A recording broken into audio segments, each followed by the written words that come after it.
أن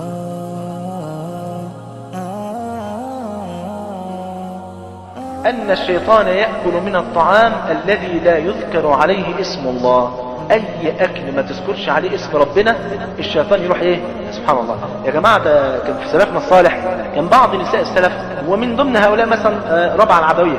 ربعة العدوية طبعا مش بنفس الصورة اللي هم جايبينها في الإعلام، اللي هي كانت راقصة وبعدين تابت إلى الله وقعد بقى تغني ومش عارف إيه. الكلام ده كله غير صحيح.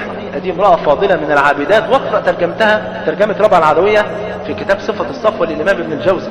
يعني كانت عابدة من العابدات. ربعة العدوية كانت متجوزة واحد اسمه أحمد بن أبي الحواري. كانت تعمل إيه؟ كانت تحضر له الأكل، فلما يجي تقول له كل يا ولي الله، فوالله ما نضج الطعام إلا بالتسبيح. يعني إيه؟ يعني هو حاطط الطعام على التسبيح؟ لا، هي وهي عماله بتقلب الاكل وتسويه وتظبطه، عماله تسبح بحمد الله، فكأن ايه الطعام مزج بالتسبيح. فلما ياكل يلاقي الطعام كله ايه؟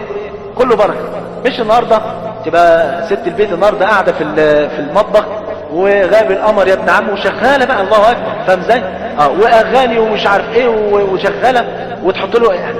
فنسال الله العافيه والعافيه. يجي الراجل ياكل الاكل، لا مش ممكن يا حبيبتي، اكيد يعني اكيد انت كنت بتسبحي وانت بتعملي الاكل ده. تقول له والله انا كنت بسمع شريط يعني. لا اكيد شريط عذاب القبر اكيد يعني. فطبعا يعني بتبقى مأساة يعني ان هي بدل ما تذكر ربنا، بدل ما تسمع قرآن وبدل ما تسبح، لا عمالها شغاله ايه؟